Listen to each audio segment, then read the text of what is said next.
The Bridge Street History Center isn't just a house of artifacts. It's a home for stories, each one illuminating a piece of our town's legacy. So join us today as we uncover yet another piece of Granbury's history. Good morning. My name is Morris Walton. I'm with the Bridge Street History Center. We're here at our Center of Operations at 319 East Bridge, the David Lee and Sudie Nutt House.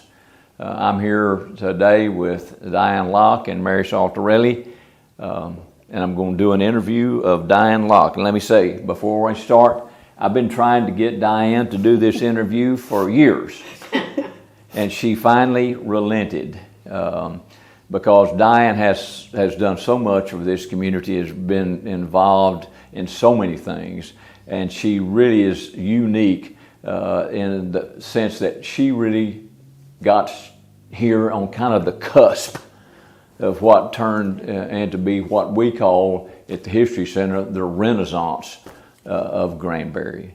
And so thank you, Diane, for finally agreeing to do this interview. Okay. So with that, just let's talk about just some background stuff. Tell me, where you're from, when you were born. Let's just talk a little bit about that before we get you in Granbury. I was born March 27th, 1933. I lived in Youngstown, Ohio, which is on the border of Pennsylvania, and lived there for several years, and then we moved to Poland, Ohio, which was a little bit further away on the Pittsburgh-Poland road. And my parents were Howard Locke and Howard Lewis and Dorothy Lewis. And I had one brother who passed away from cancer about 10 years ago. Okay. Well, tell me something. I want to know, and Diane, we just, in all of the conversations we hadn't had an opportunity to talk about. Tell me about school. Where did you go to grade school and high school? I went all through school in Poland Seminary High School, and except for the last year, and I transferred to Cleveland High School. Okay, Cleveland. That means that was the name of the school, the Cleveland High School, or it was Cleveland, Ohio. Cleveland, Ohio. Okay. Yeah. And went there and graduated from there, and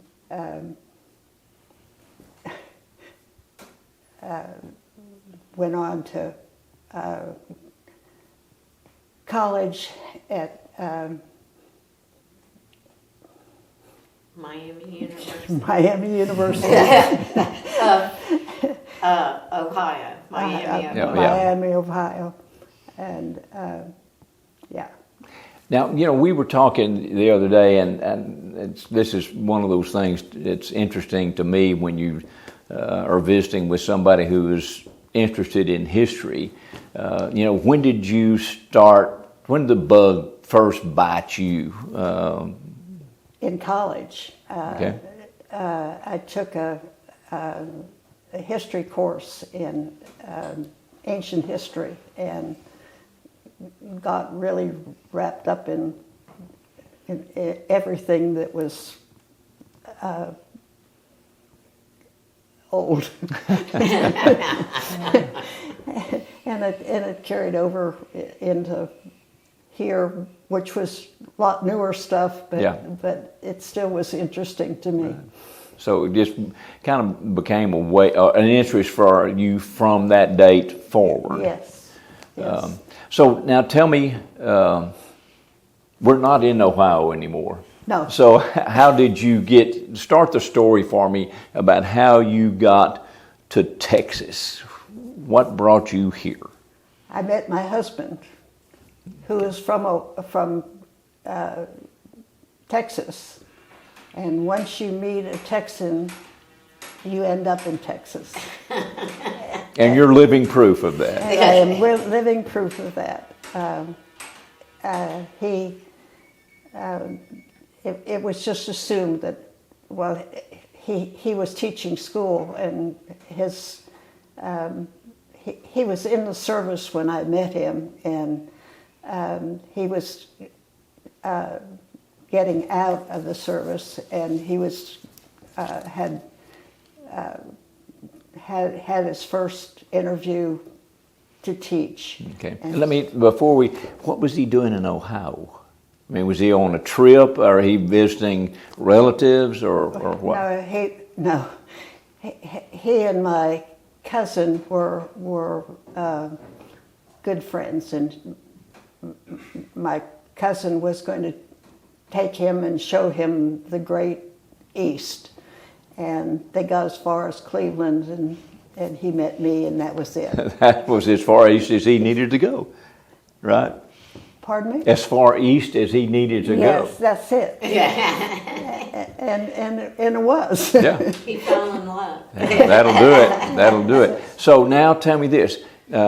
So he was a teacher, or was going to be a teacher, so I guess y'all followed him, so I mean his job. So where did you go when you first moved to Texas? What was your first? We were in San Angelo, and he taught junior high school.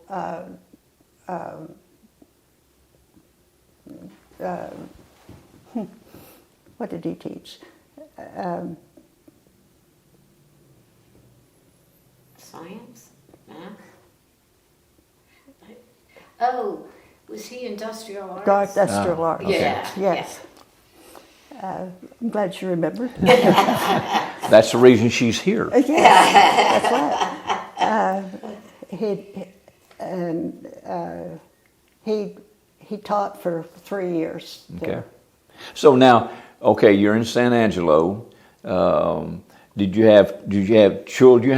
Y'all have children. So were children born in San Angelo? Yes. Okay. All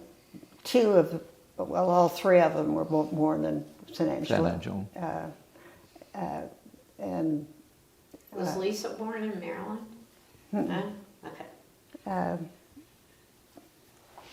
So let's get closer to Granbury. So where did you go after San Angelo, and what took you there? we moved to Howard quit being a teacher and went with Tandy Leather Company, and he was made regional manager, and so we moved to Maryland, which we were about a half a mile from Mary's house, and never knew she was there. I know, I thought that was the strangest thing when you were telling me about that. Y'all were neighbors, but you didn't know each other. You didn't know it. I was in high school and she Yeah. was a young mother. I thought that was very interesting. So we lived there for 4 years, and he became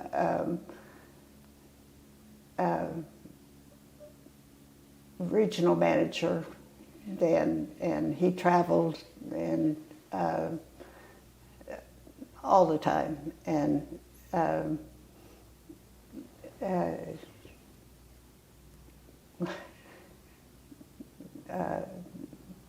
the children all went to school there, and So now you're in Maryland.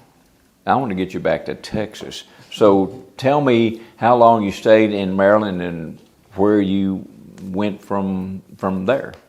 We went from Maryland to here. To this area, to Granbury. Well, not to Fort Worth. Okay, so you moved back to this area and wound up in Fort Worth. And Howard,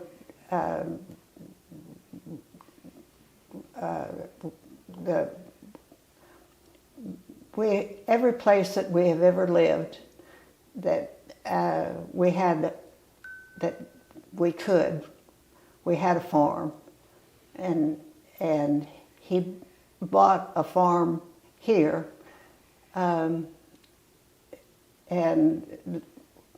when we were settling in and talking to the realtors, they said, I know you were looking for a house, because Howard had promised me that when we had the farm in Pennsylvania, he promised me he would get me another farm that was like that one. It had a early house on it, and it just was wonderful. It had blueberry bushes and Set kind of a high bar, did it? yes, and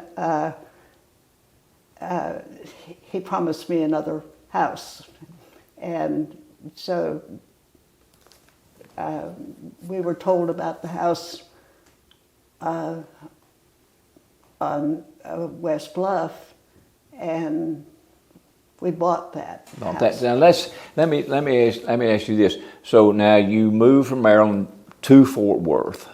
Is that correct? I mean, don't. Okay. Now, when you were in Fort Worth, then did Howard or y'all decide that you wanted to find some acreage somewhere? Is that how that happened? Yeah. Well, what was it about Well, now give me an approximation of the time that we'll be talking about. Oh gosh, Mid-70s? it would be 70s, yeah. Okay. I think the mids. Okay. That's my guess. But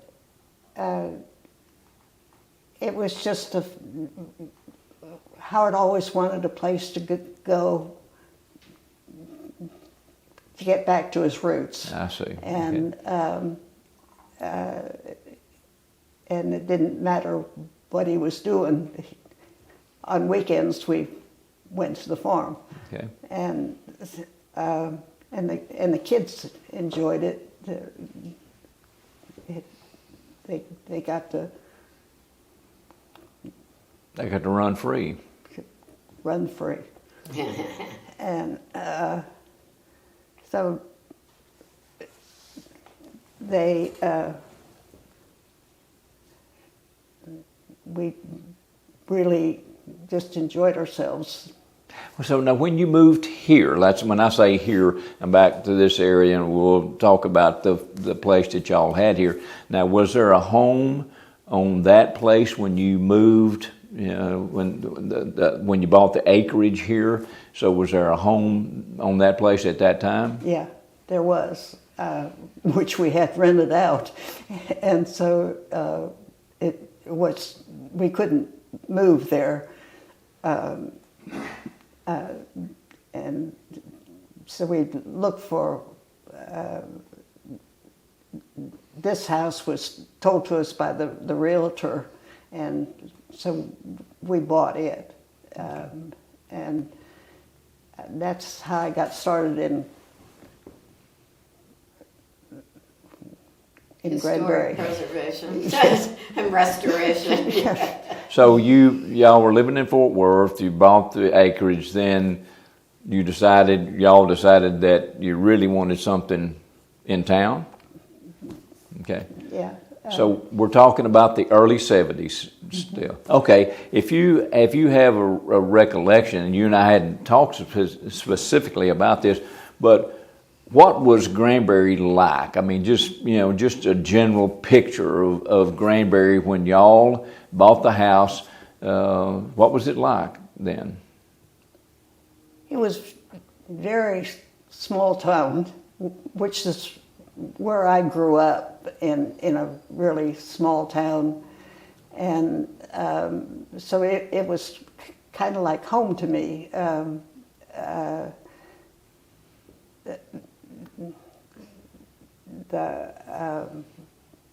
Mary Lou had her she ringing her bell, and So she had opened the Nut House restaurant. It was there when y'all got here. So yeah, and Janine was here. okay. I think that's the only two Yeah. places that we ever really visited, but the square was busy. Yeah. So there were still businesses that really would. Now I don't want to put words in your mouth, but there was really not so much tourist centered at that time. It was really commerce. Yes. For Granbury and Hood County. It really was not commerce. It was mostly just businesses Yeah. supporting people. Yeah. Yeah. And so now, was the Opera House open at that time when y'all got here? Let me see. It was opened. They had the grand reopening on June 19th, 1975. So do you remember that? Were y'all here at that time? We weren't involved in that, but yeah, there was a lot of talk about the opening and Okay. and they talked about who was in it and Yeah. you know. Well, so now you and Howard, you moved to your house in town, or y'all stayed at your house in town. So, and ultimately you have became very involved in this community. So what would you say was kind of the threshold thing for you? In other words, do you remember what you really first got involved in and how you got coaxed into that, or however you... We were... Howard became chairman of the... Hood County Historical Yeah. Commission. That's right. Yeah. And can I interject one thing? Sure. I think what really has always interested and driven Diane is what she talked about, history and historic preservation. Because the house in Pennsylvania was historic. The house here was historic. She had other interests in antiques. Antiques. And so I think that is, I just want to emphasize that's what drove her to Granbury, what attracted her to Granbury. Okay. And then immediately they both got involved in historic preservation, or preservation of history and cultural history, Okay. both. Before we moved here, the big antique mall that was on 377, Yes. Mm-hmm. I was part of that early on, and And what was the name of it? Do you remember? it's Granby Antique Mall. Yeah. Okay. And Was that Imogene or was that somebody else? Doesn't matter. I don't know. Okay. So that was one of your early involvements with getting involved in the antique business. Yeah. Okay. And then when we got here, Mary no longer was president of the, I was leaving, yeah. and Howard became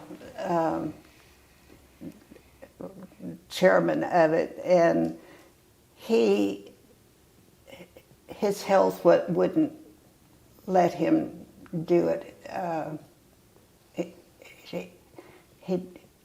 He was he just couldn't do it, so I just took over. Okay. And So that's how you initially became involved in Hood County Historical Commission. She Okay. became chair. And and it just seemed like it when people would come and go, and I just stayed. and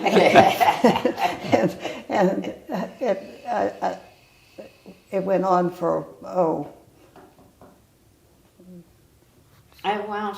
you became chair in '84. That's when I left, so Howard was chair for about a year probably. Yeah. And by virtue of that, she became a member of the City of Granbury Historic Preservation. Okay, wait just a second. Tell me who was, if you remember, who you remember on the historical mission. Who was there and involved in Which in one? that? The city. Well, I mean, just when the Hood County, because that was your introduction, the Yeah. Hood County Historical Commission. Who do you remember that was involved, or do you remember who else would have been involved in that at that time? I remember who's on the city one. Okay. I can help you if you want help. Okay. Well, I was involved. In the Hood County Historical Commission. What I really want to know is that what I know you've seen so much and so many people because you've been here, as you have said. I mean, really since the beginning. I would like just to know if you just so that we can faces and names that we may not necessarily remember, but that we've heard of. Yeah. And Well, that's what I'm really looking for on the Hood County Historical Commission. Doris Luton and Norma Crawford and Craig Rock. They were all really involved. Craig Rock was chair before I became chair of the Historic Commission. The county. I'm talking about the county. Yeah. And then Doris and Norma. Doris Luton wasn't on it. Oh, well, she was, yeah. But she may have dropped out by the time we became. She wasn't on it when I was on Yeah. it. Okay. And Merle McNeese Yeah. and the Nona Williams. Well, they were genealogical. She was Genealogical Society, which also met. So the Hood County Historical Commission was really introduction to involvement in the county stuff, not just your own personal business, but your involvement in really what was going on in the county. So now we've been skirting it, but tell me about the City of Granbury, the Historical Commission.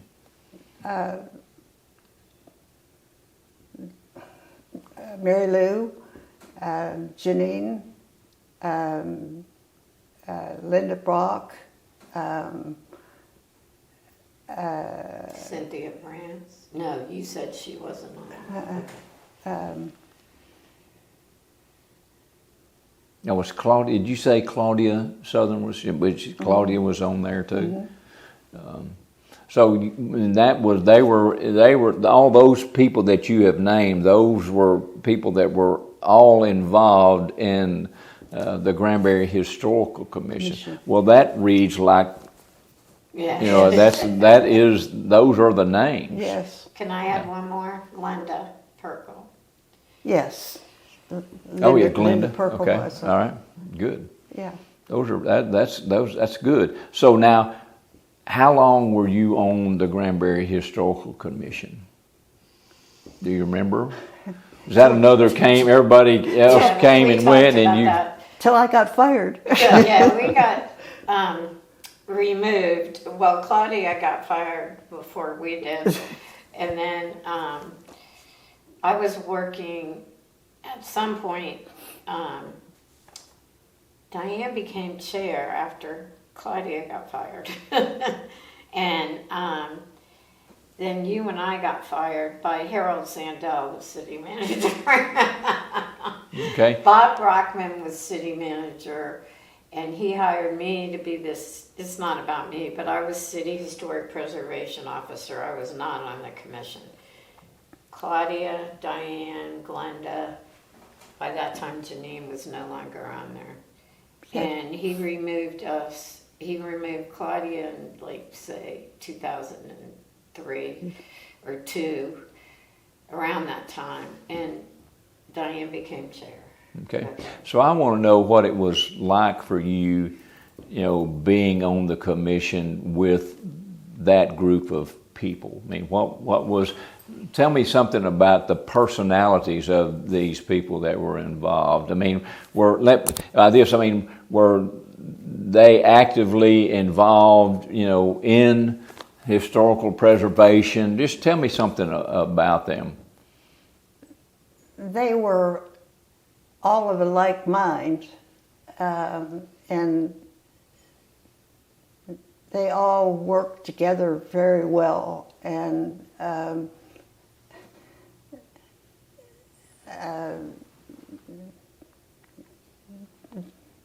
really, that's all I really can say about it. They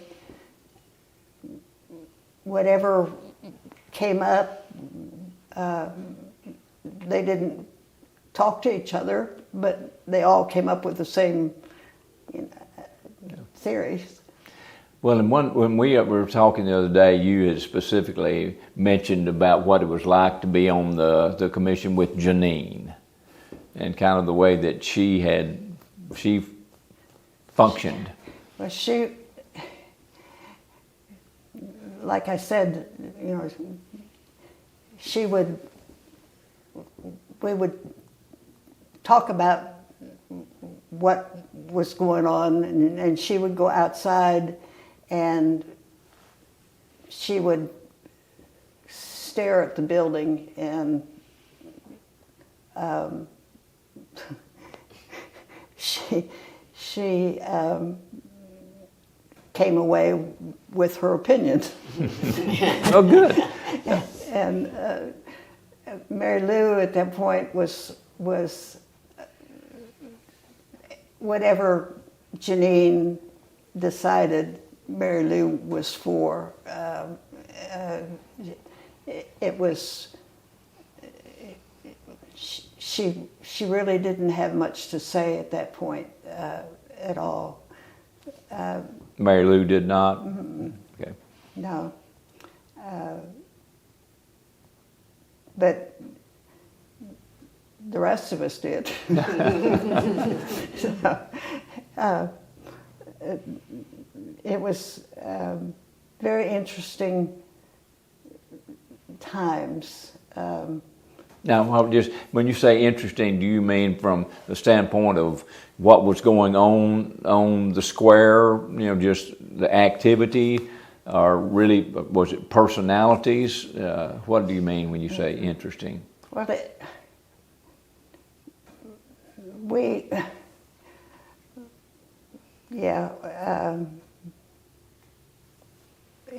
it was us versus them. That was. You mean the administration? The administration, which was Harold Sandell was. By then, yeah. He was anti everything that we decided to do. So. Talk about. You remember that we used to say our commission was the purists on one side and the make it better than it wasn't originally built. And you and I and Glenda were purists, and David Southern, who was mayor at the time, and Diane Rawls Davis, who was on the commission. They wanted to make it prettier than they intended for it to be, Yeah. to improve upon it. And somehow, and Janine was in the middle, because Janine kind of leaned toward the make it better, but she also was a purist too. So, and somehow everybody worked together, and it kind of like met in the middle. Is that a good? Well, we didn't really work together there for a while. It was, that's how it got started, the let's get rid of them kind of thing. Okay. But in the end,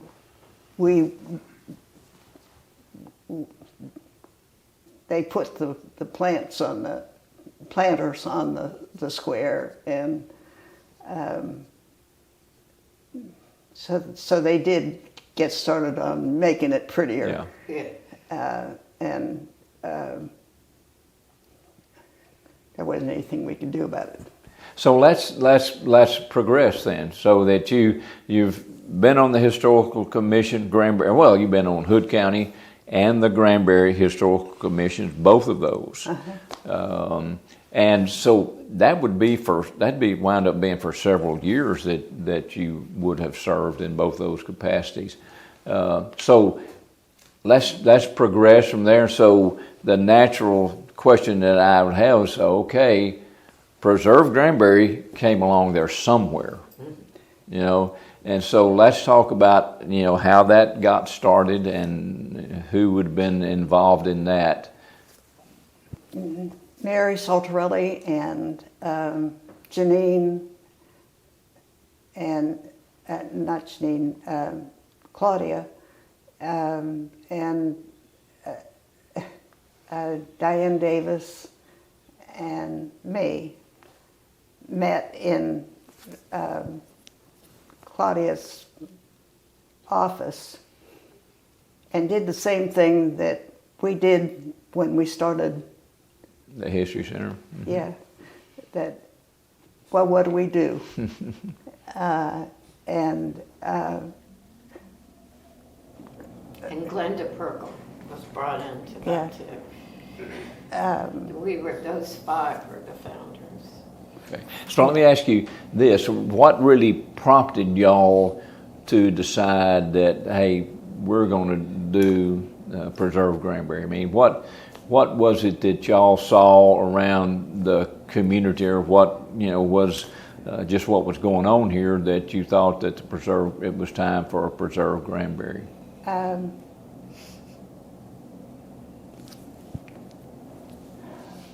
Well, we knew it needed help, and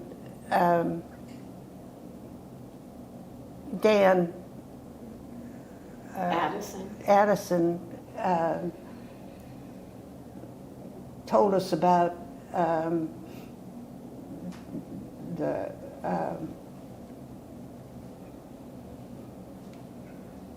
people that, well, we.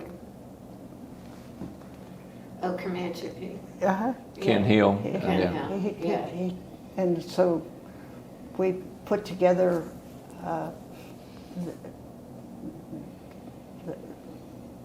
that Party on the Peak. And it was a success, and so we started getting together and putting all our efforts into that. Yeah. I think part of the motivation was all of a sudden the rapid growth. I mean, we have been growing the community, but boom, in the mid, like around 2005, that's when we started Preserve Granbury. It just picked up at a rapid pace, and we lost some important buildings, and like Flora McCarty's house, and the political, the leadership was shifting to focusing more on the growth than downtown. Do you agree? Mm-hmm. So was part of our mindset. Okay. So y'all met at Claudia's in her office and decided that you needed to do something about that trend, and to make a correction there then? I don't remember us ever doing anything in her office. That was when No, we your first- initial. Our initial meeting. Your Oh, initial. yeah. Yeah. But as to what we were going to do, I don't remember us doing anything there. Yeah. Well, we met in other places. Yeah. So y'all started it was very successful. The party on the Peak was. I mean, I was out there several times, and it was tremendous. And so you raised funds, and then I know, and I don't want to put words, but I know just as an observer that there were a lot of projects that y'all had and completed on important structures. So was that then? Am I assuming that as an observer that was really what your ultimate goal would have been then? We left Preserve Granbury with a lot of money that they did some things with, like moving the jail. The Mary Kate's log Yeah. cabin. Yeah. To the jail, and so I don't know what it. President's house. Yeah. There was a house on 51 that preserved Granbury. And to answer your question, yes. And we were involved in hopefully restoring the old houses that have been moved to City Park, but that didn't work out the way that we hoped it would, and we worked hard to that. We did help eventually with restorations at the Gordon House interior and things like that. We worked with the Board of Realtors. Every year, for a while, they picked a house to improve, and they brought us in to suggest how to correctly improve the exterior. We did a lot. Yeah, I mean, just as an observer and not being involved, my impression was always that y'all had a lot of good projects. Yeah, and after the new people took over, they did some things with the money too.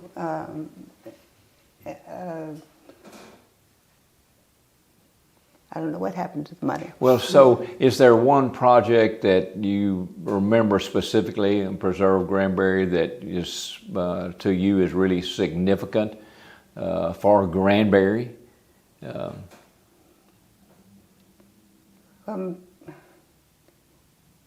Working on the president's house, I would say that was really important to you, and saving the log cabin, those two. Right, that it was. With Shelby, working on that. Yeah, because I'm just here again as an observer, those were things that really caught my eye. That I thought that, hey, y'all are doing something right over there. She was the chair she became chair of Preserve Granbury after Claudia resigned, but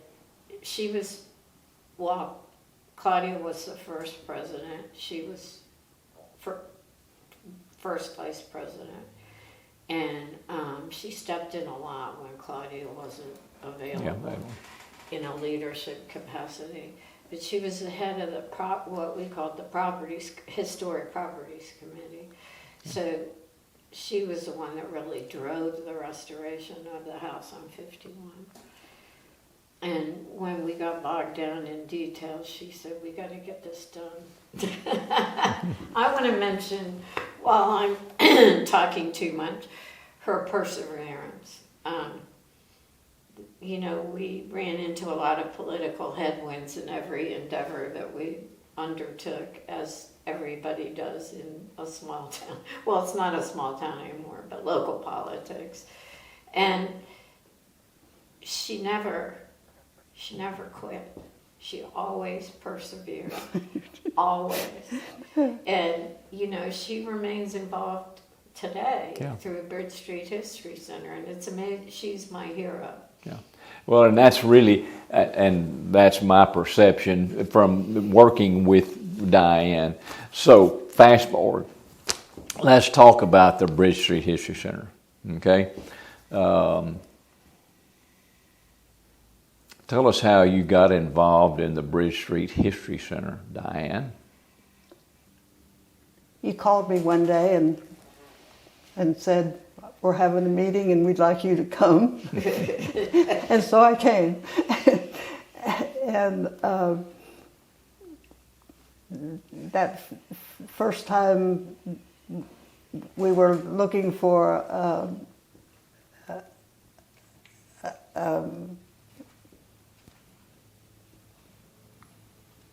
something that we could use as a motto, and I happen to know Dr. Baker. Baker, Yeah. and Dr. Baker came, and within about 2 minutes he walked into the other room and walked back out, and he had a motto for us. Yeah. So that was my claim to fame. It was a big deal. Dr. Baker had Mary and I Teach a class. how many years did we do that? Several. Several. I'm gonna give. I don't, but we did it for several years. Mary's was to tell the kids how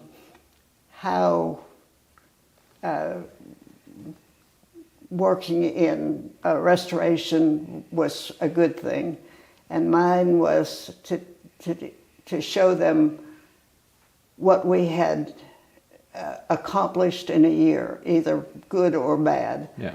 And Dr. Baker was always thrilled that we were doing it, and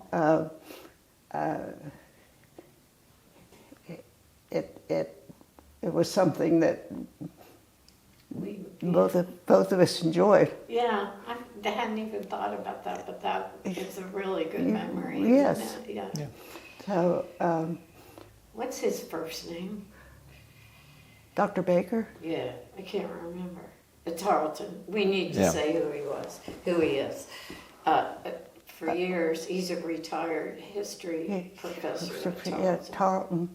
And he taught a public history course, which was geared toward history majors, in undergraduate history majors, to show them what professions are available, in historic preservation, or history.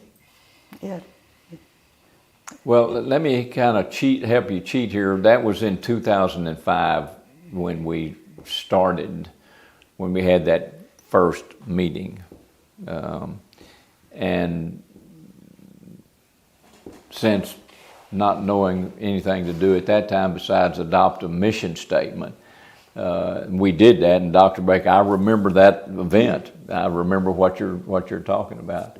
And at that point, and you remember, we were really hoping that he might be able to actually be an advisor to us, Yeah. but he couldn't because of his involvements. Do you remember Yeah. that one too? He suggested that we get John Verslewis, Yes. who we still have as our museum consultant. Yes. So now, over the years, the past 20 years, we've done a lot of different things. Do you have anything in particular that stands out in your mind about what we've done, or some part of the activities of the History Center that you particularly enjoy? Well, like we've said,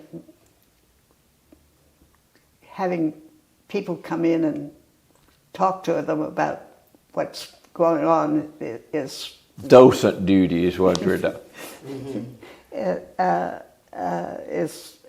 is great, and that's probably, I always look forward to the Saturday I was going to work. Yeah. But I think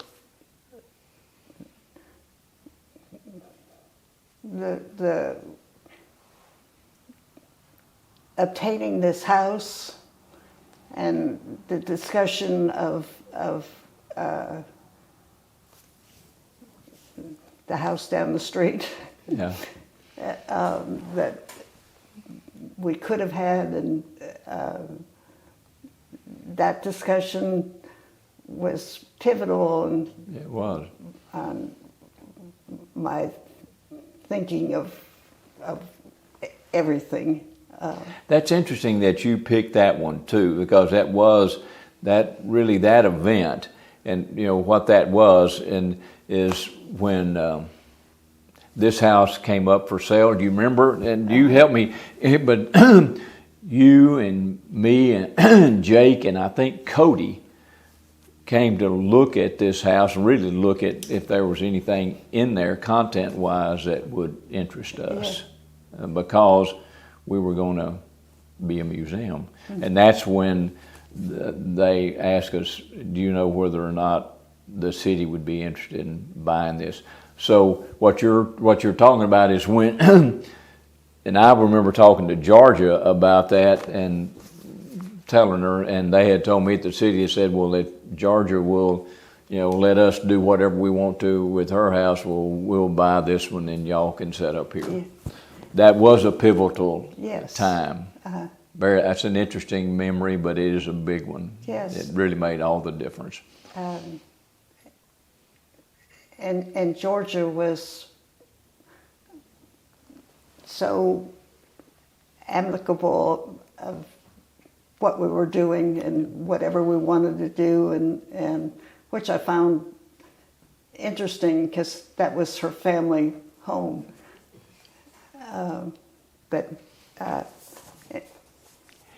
You're right. That was an interesting. That was. I remember us talking about that, and you know, just thinking that was really the History Center itself was more important to her than her home. Home.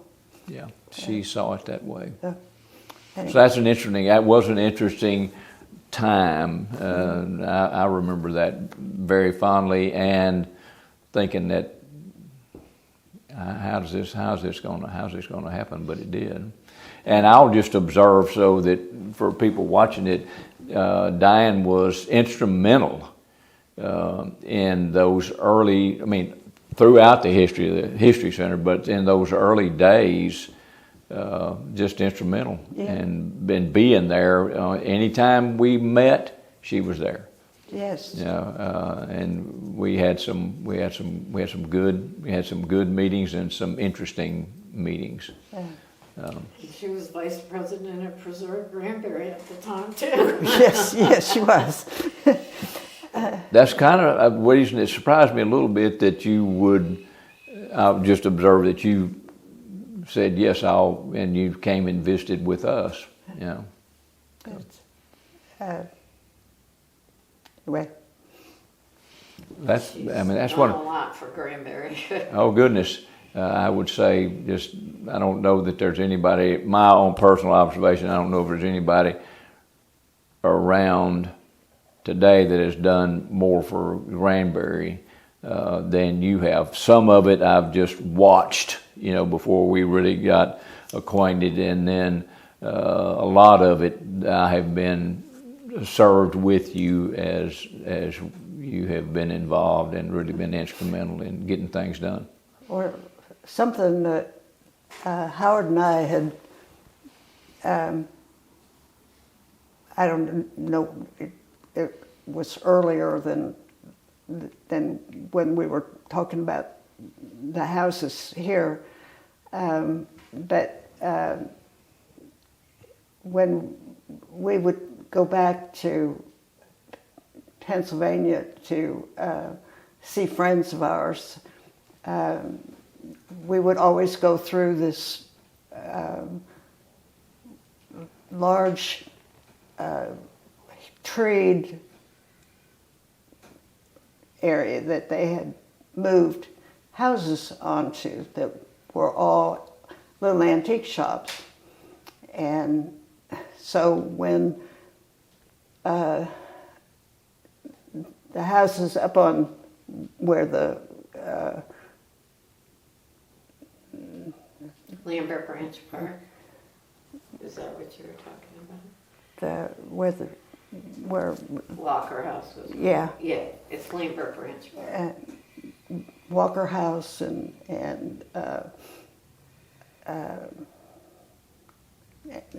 anyway, Howard and I got those houses and moved them down on right across from The depot and the post from office. the post office, Yeah. and with the intention that that would be what we would be doing. And he got sick about that time, and so it never came, but to fruition. But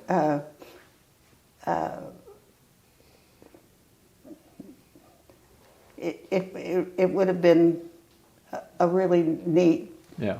Addition down there. yeah.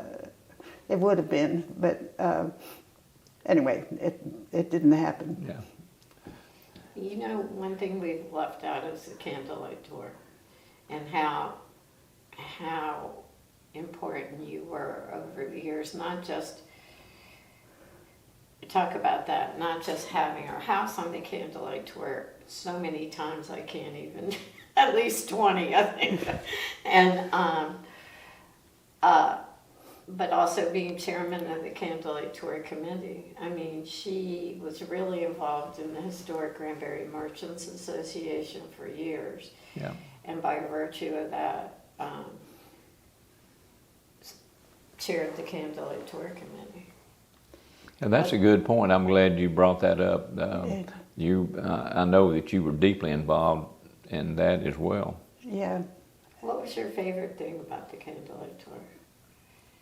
My favorite thing about what? The Candlelight Tour, the whole experience. Oh.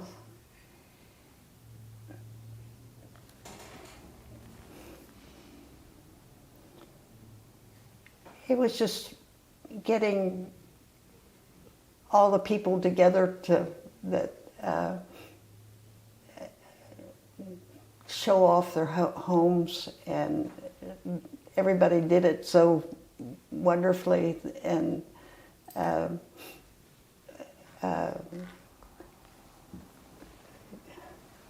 Claudia and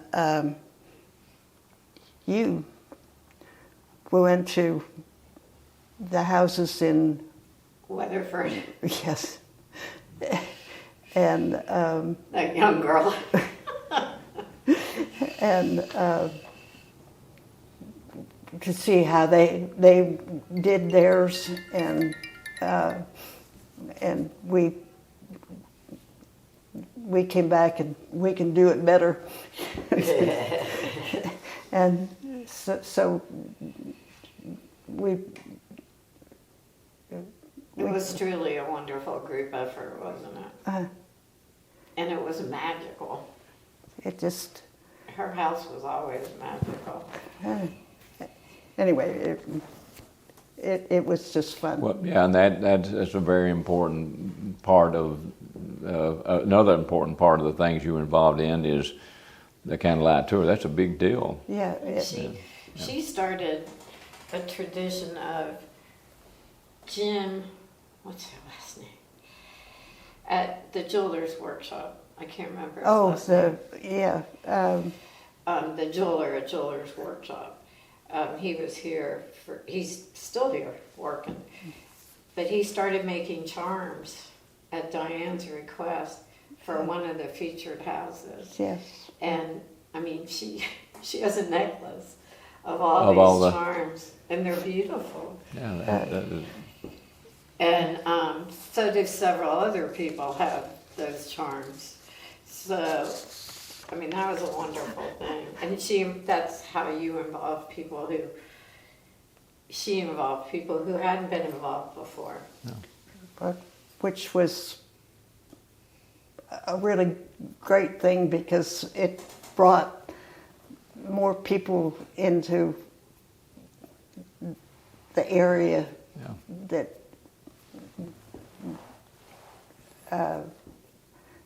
Tourists, yeah. yes. Yeah. So- And how many of them moved here after they went to the candlelight tour? and they did. Yeah. And people didn't like me for that. Well, it was. I know just from our standpoint, things we've done here, we've opened and we've been on the tour because Diane and she's right, pretty much insisted on the importance of that. Yeah. So I know it was a big deal. Now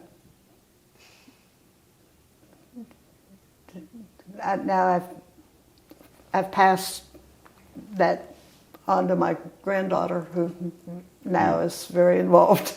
You have. Yeah. Well, in And Lauren is with really, here you can be proud of her.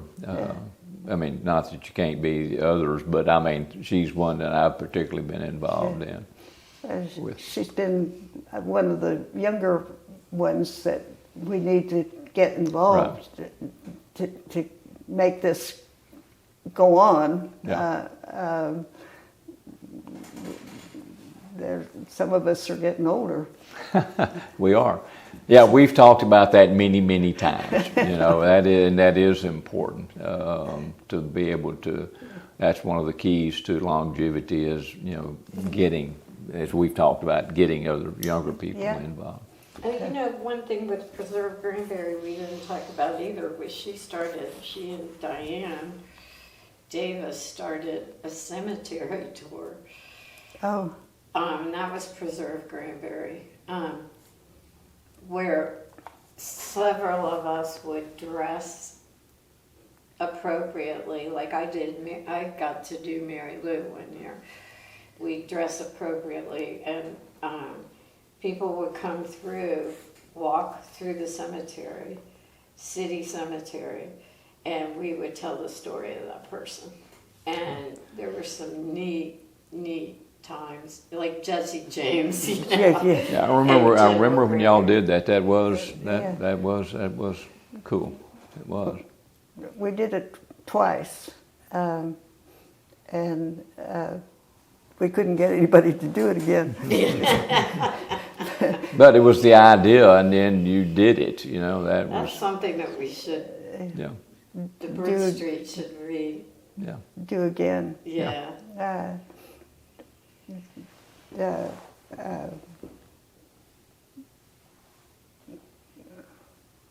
And people really got into their Yeah, their character. yes, and they dressed appropriately, and it really was neat. Yeah, it was. And we had that was when we had horse and wagon. Yes. And they brought the people through, and That's right. You could Yeah. walk or you could take the buggy. Yeah. it's a Well, Diane, I appreciate you visiting with me today. One thing that if you have, after we've talked about all the things that you have been involved in and the period of time that just the things you saw and the period of time and when you got involved till today, that's a lot of ground. Let me ask you this. If there's one thing or something that you could be remembered for in this community, how would you want people to remember Diane Locke?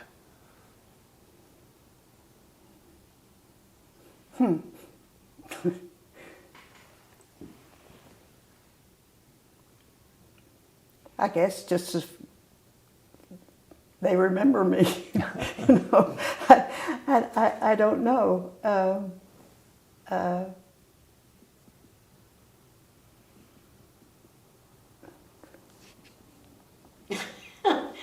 I think what I said before, that you would probably be wanted to, just for your contributions to preservation of Right. history and historic architecture in Granbury. I was just fortunate to be here during this really transitional time and to be a part of it, and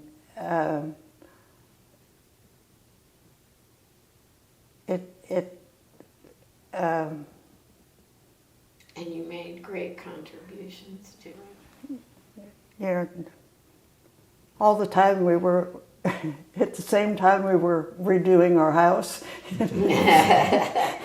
And, but I mean, I was busy, and, but it was all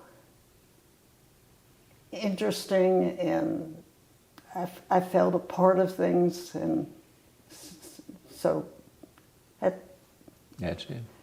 Well, let me say this. Thank you, Diane Locke, for your contributions to this community. You've been an inspiration to a lot of people. Well, so thank you. thank you. Thank you.